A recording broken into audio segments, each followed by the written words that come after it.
What is up, party people? Welcome, welcome. Welcome to the stage. Welcome, everybody. Welcome. Come on in, come on in. We here. It feels good to be back, guys. It feels good to be back.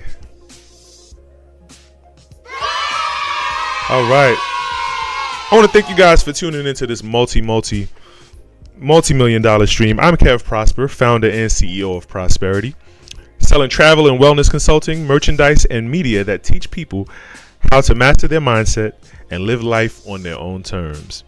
You are tuned into Love and Money on Prosperity Plus. Thank you for contributing to the Cash App, $Prosperity ULLC. Thank you for contributing to the Cash App. Thank you for visiting the website below at prosperunlimited.com. And thank you for liking, subscribing, following, and sharing. That's right. And remember, we do this every Monday at 9 p.m. Eastern Time. And remember to invest in the brand Prosperity ULLC.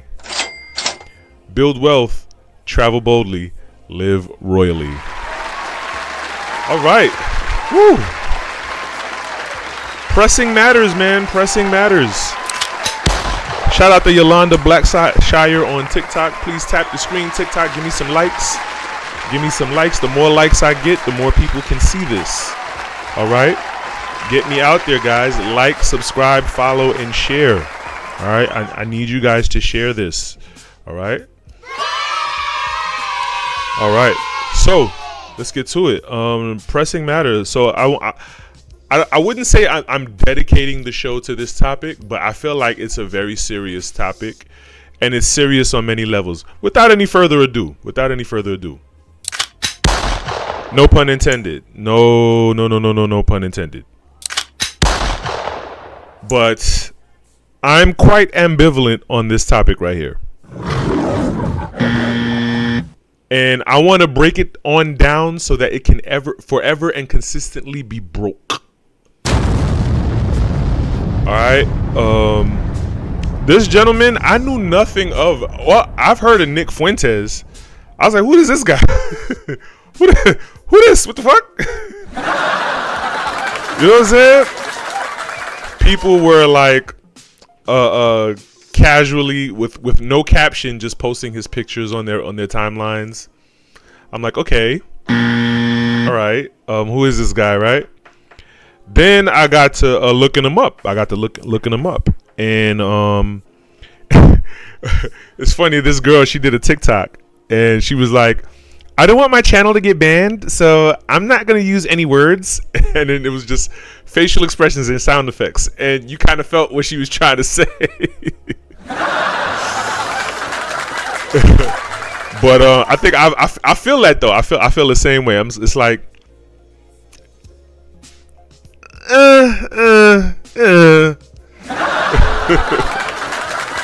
when I saw when I searched his name, and I saw a few of his viral clips and his hot takes, I was like, oh. And then you know, when I realized like he got shot, I wouldn't say assassinated. Well, you could say assassinated. Yeah, when I realized he got assassinated, I was like, oh. And then when I actually saw the clip of him being assassinated, I was like, ooh. This is not nice. This is not nice. Just discussing the clip alone is very traumatic. It's very traumatic. You know, I've been shot at. I've been shot at. It was a different life. It was a different life. That's neither here nor here. But I've been shot at before, and it's not a pleasant feeling. It's terrifying. It's freaking terrifying. I've been shot at on multiple occasions. By the grace of God, none of those bullets ever landed. I know where thine help comes from. You know what I'm saying? However, that clip, that was a lot of blood, bro. That was a lot of blood. Now, discussing the combat tactics of that clip, it's very apparent that this guy wasn't no slouch. You know what I'm saying? He was no slouch. Whoever this, like, there's, and then the fact that, like, okay, he wasn't a slouch. He wasn't a slouch. I don't think that shot was meant to be a headshot. It's more like center mass, and when the initial puncture wound, the entrance wound of the shot, it was a very high caliber shot. This was no off the street rifle here. You know what I'm saying? This was not that. This was not that. It was a very high caliber shot. I would say at minimum, it was a lot higher than a 9mm. I'll say that much. That entrance wound was very large, and that was a lot of blood that came out. And well, I'm pretty sure most of the blood was from the jugular vein. However, the fact that shot was so big, it was a very high caliber shot. There was footage of the gentleman getting away. You know what I'm saying? So and see, now that leaves it open to conspiracy. Now, this opens the conspiracy Pandora's box. You know what I'm saying? Like, we don't want to go there, do we? We don't want to go there. But one of my favorite YouTubers, Six the Goddess, she said Trump is the type of person that will steal your shit and help you find it.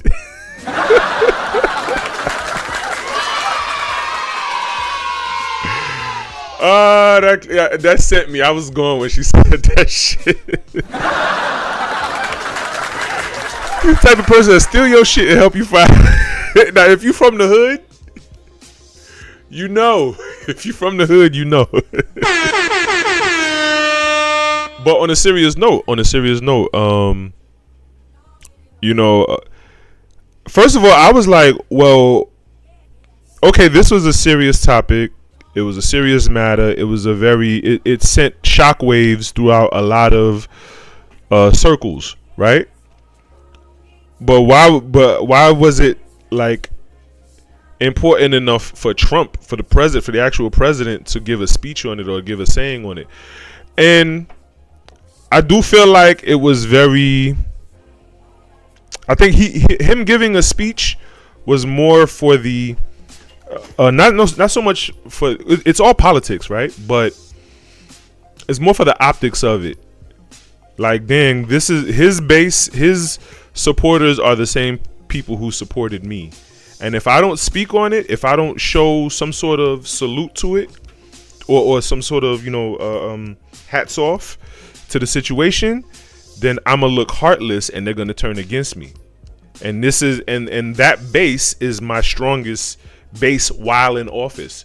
Not to say that of course, it's a democracy, right? So he's not gonna he's not supposed to get reelected, right? But it's kind of keeping them in pocket. It's keeping them in pocket because they're a very strong, influential, and mobilizing base. The quote unquote Proud Boys, right? They're a very mobilizing base. They're a very strong base, and they're related to and connected to and tied to very strong and mobilizing people in high places, right? So even while in office, yeah, you're already elected. You still have to play. You still have to play politics while still in office, because you don't want you basically don't want your base or your country, because that's his country. You know what I'm saying? The quote unquote Proud Boys, that's Trump's country. You know what I mean? And you don't want your country turning against you. You know what I mean? So you got to say something. So I was like, at first I was like, why is Trump speaking on this? Why is it that big of an issue for Trump to speak for? Like you got Gaza, you got foreign affairs, and you got economics, and this and that going on. But apparently this does send a lot of shockwaves. It sends a lot of shockwaves through to many different peoples, you know what I'm saying, so to speak. You know, so yeah, it is important. It is something that needs to be addressed by even as much as by the president, because so I address that. So I want to tackle this from a political perspective first, and then I want to me being a black person, or considered a black person, I want to tackle this from the black community's perspective second. So I want to tackle the political reverberations of this assassination, and then I want to approach the black community's perspective on this, being as that this gentleman kind of built his house on the negative topics of the black community. You know what I'm saying? That was his shtick, as they say. So it's important to look at it from all sides, from all angles. The political ramifications of this. If you are a just overall bigot, basically, if you're Nick Fuentes right now, you're hiding. You've got to be hiding in a hole somewhere. You got to be hiding in a hole somewhere, because anytime a prominent person, a prominent speaker, a prominent leader gets assassinated, it sends shockwaves through the followers. It sends a psychological message to the followers, like, oh, this is what you about, and this is what comes of that. You know what I'm saying? Like, oh, you want to be racist? Word? Okay, this is what you get. You know what I'm saying? Like it sends that subconscious. It sends that message. You know what I mean? And so if you're a Nick Fuentes type, if you're just an extremist, right wingist, you know what I'm saying, just extreme, one of those people, you'd be lying to not be shook a little bit, to not be a little shaken up, if not scared, just outright scared. You know what I'm saying? Because it's like, I don't think any of the extreme right wingers would ever see something like this coming. To be assassinated on your turf, quote unquote, by your own people, quote unquote. You know what I'm saying? For the topics and stances that your people, your turf should be for and not against, and you got assassinated like this. You know what I'm saying? It just makes you scratch your head. You know what I mean? Like I said, I never knew who Charlie Kirk was up until this incident. You know what I'm saying? I had no clue who he was up until this incident. But yeah, it really has to make the hairs on your neck stand up. You know what I mean? It really has to make you think twice before you want to spew your rhetoric. You know what I'm saying? And that's not a good thing for everybody. Like I understand black people. I understand. I'll get to you, black people. Let me talk to them over here. Let me talk to them over here real quick. I've always believed in, you know what I'm saying, having a flexible approach to topics, looking at different sides of a coin. Being an extremist, it's click-worthy, it's clickbaitish. You know what I'm saying? It's very attractive. It draws a lot of attention and dollars to you. But then what else does it draw to you? And is it really worth it, right? You know what I mean? To have a moderate, healthy, well-rounded perspective of your, you know what I mean? It's good to have. Now, some would say I'm an extremist with some of my topics and my points. If you watch my last series I just posted on whatever platform you on, just look it up. Profit in Pain. It was a discussion with me and a young lady. You know what I mean? I wanted to, like I said, I want to give both sides of the coin. So it was good to have a dialogue with the opposite sex. You know what I'm saying? And that keeps it fair. You know what I mean? That way. But I digress. You could say some of my points and my views are extreme right wing. You know what I'm saying? but yeah, I there are things that I do feel strongly about. You know what I'm saying? But I don't build my platform on that. If I call out a problem, I'm always keen on offering a solution or an alternative. You know what I mean? And that may not that's not always popular. That's not always popular. It's very neutralizing to say, hey, you're the problem. Here's the solution. You know what I'm saying? It's like it's more appealing to the salaciousness to say you're the problem and you need to be fixed. And just leave it at that. You know what I'm saying? No. Offer a solution. Offer an alternative. That way, so I'll pick up where I left off. So I was talking about the political ramifications. So yeah, if you're an extreme right wing racist bigot or any combination of the sort, you got to be a little bit shaken up. You got to be a little shaken up, if not scared of this happening, right? You know what I mean? Political ramifications. I think I'm gonna tie this into my take on the black community. Let me get to the black community now. You know what I mean? So yeah, I was saying that. So yeah, the Proud Boys are a little shaken up. My question is, why him? Why him? What did he expose, or what was he about to expose, or why a murder? Why an assassination like this? Why him?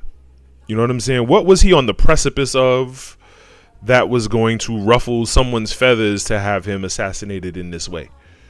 You know what I mean? I think they were keen on making it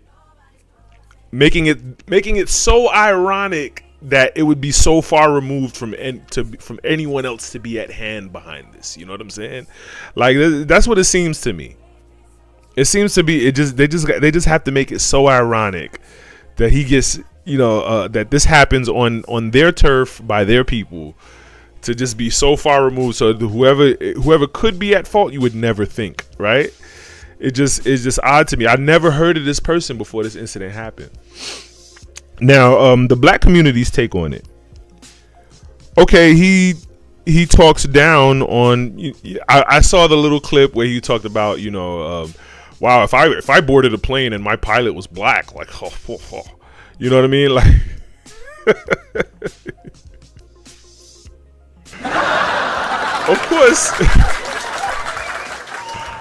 Of course. I mean, you're not gonna agree with 100% of what anyone says, right? But a lot of his hatred was gift wrapped in truth. You know what I'm saying? And then bringing up the statistics, like, okay, cool, like you got it, bro. I really don't care that deeply. Like fuck it. You got it.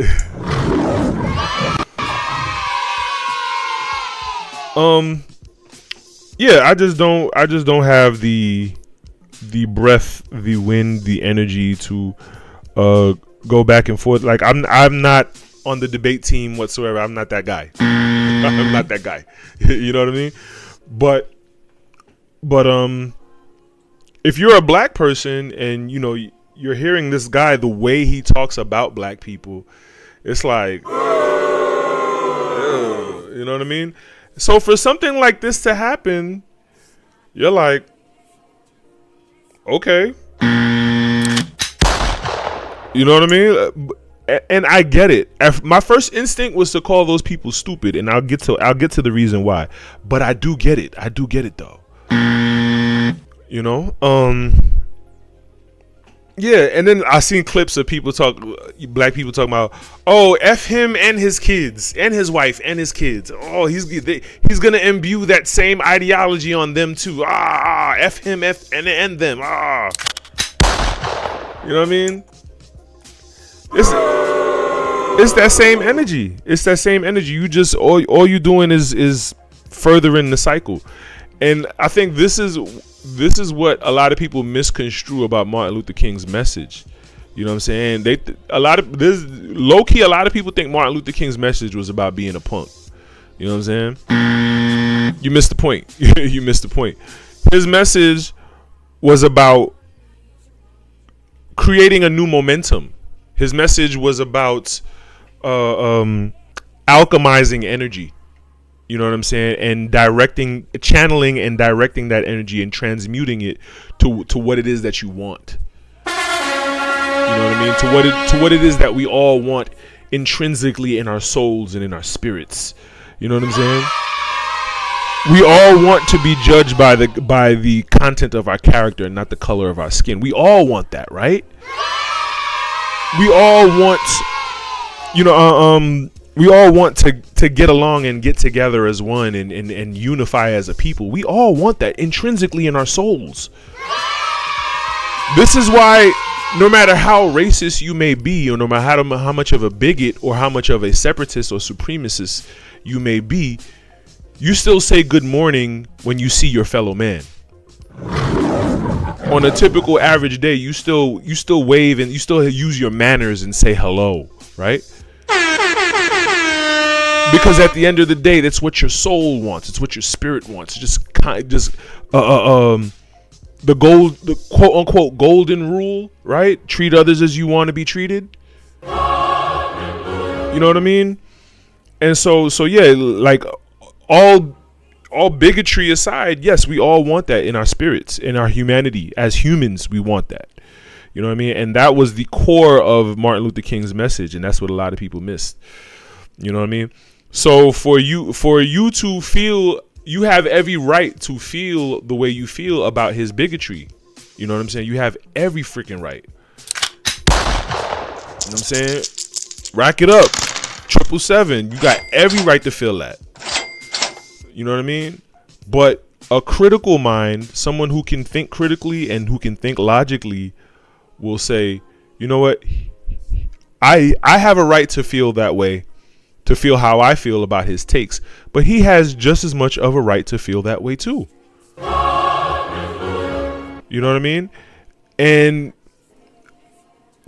did he deserve what he got? The fuck no. The fuck no, he did not deserve it. You know what I mean? And so yes, black people, you have a right to feel how you feel, but he also has a right to his freedom of speech. You know what I'm saying? Like it says in the Constitution. I mean, he might be highlighting the negative points, the negative statistics about black people. Okay. But at the end of the day, he has a right to do it. You know what I'm saying? He has a right, just like you have a right to highlight the negative stereotypes and statistics about white people. You don't deserve to get shot for it, do you? Do you? You don't deserve to say F him and his kids and his wife and kids. Your local black supremacist, whoever they may be. Should you say F them and their kids? Huh? Come on. You know what I'm saying? And this comes from critical thinking. And critical thinking isn't always the most, critical thinking ain't there for everybody. The average person lacks critical thinking skills altogether. They've never been introduced to it, exposed to it, educated in it, or trained in it whatsoever. Like, no, they're just lacking altogether. Just, you know what I mean? And so yeah, and so in turn, the average American is an idiot. Like, you know what I mean? Like, critical thinking skills. I personally believe, this is an opinion, but critical thinking skills does raise your IQ. You know what I'm saying? I do believe that.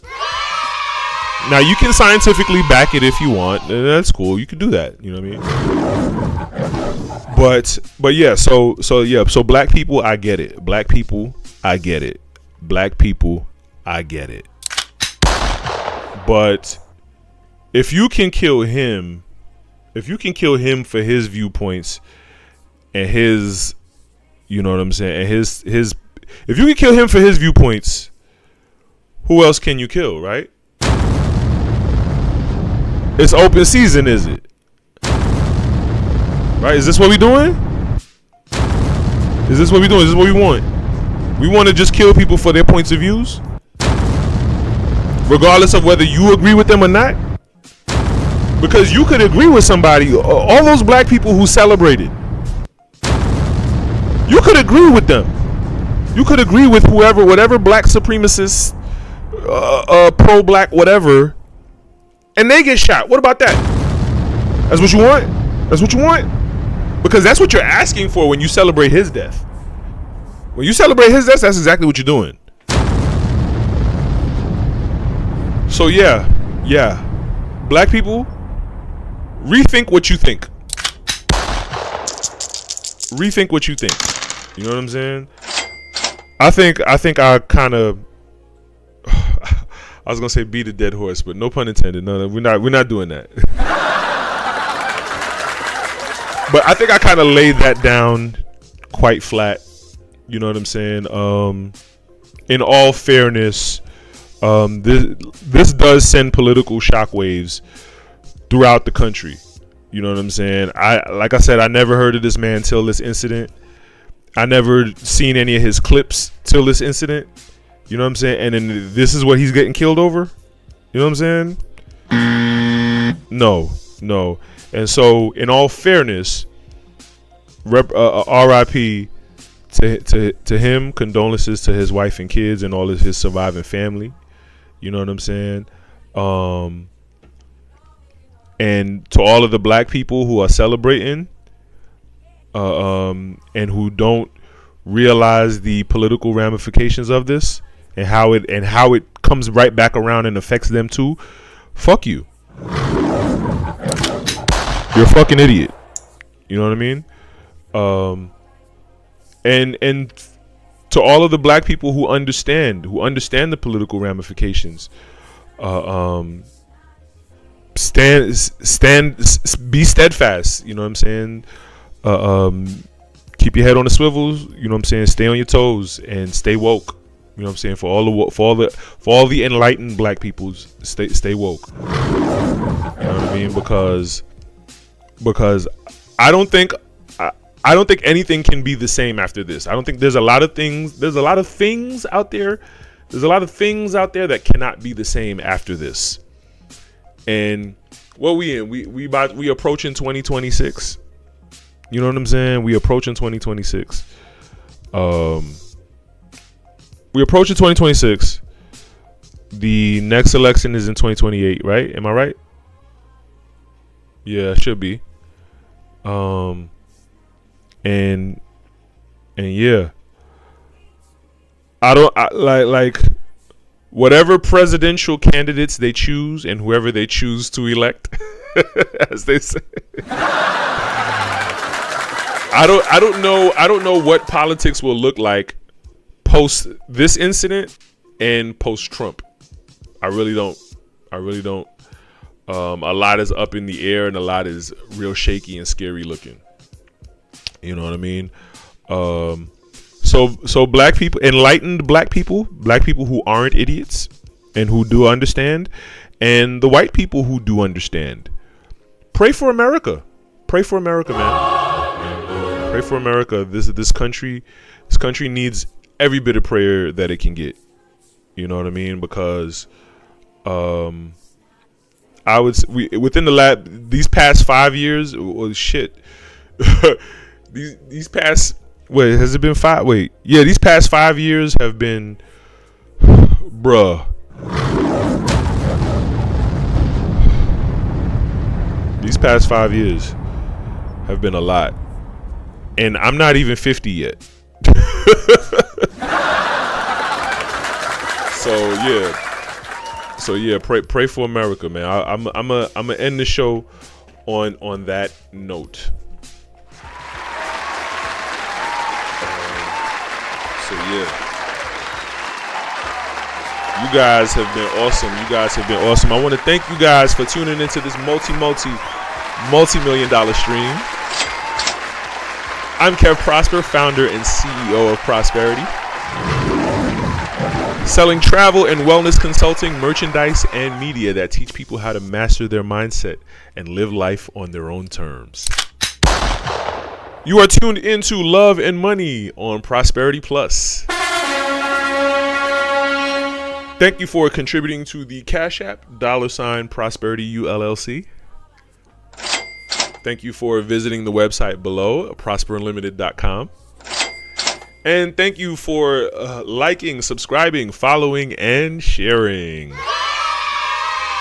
That's right, boys and girls. Remember, we do this every Monday at 9 p.m. Eastern Time. And remember to invest in the brand, Prosperity ULLC. Build wealth, travel boldly, live royally. I'll see you guys next week. Bye.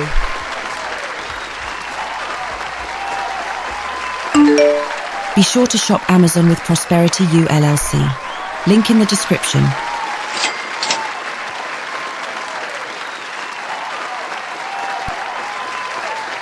These are all of my books. My very first book, Lead the Fairy Tales Up to Disney, The Reality of Dating. Haunted Truths, a romance murder mystery set in the heart of Brooklyn during the 1980s, during the height of the crack era. Switch, my romantic comedy. My trilogy, Spirit of the Machine, 1, 2, and 3, sci-fi action thriller. My poem anthology, Red Garden. That is System of the Sun. It's my book on organizational skills. Don't wait till I get rich to buy that book. New Shoes. That's my book on self-esteem, on how to love yourself. Ratchetology. Yes, I'm the ratchetologist. Take my advice.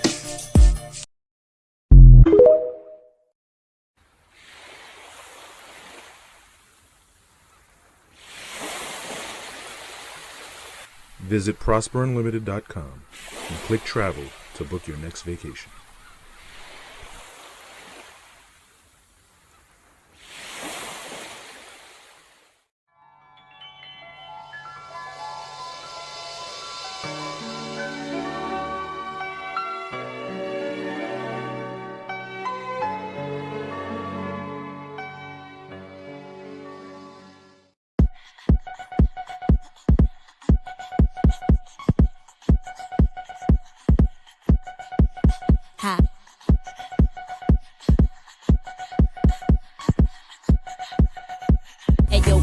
Do that freaky jam on the beat. Busy with that butter shit, that bone feed.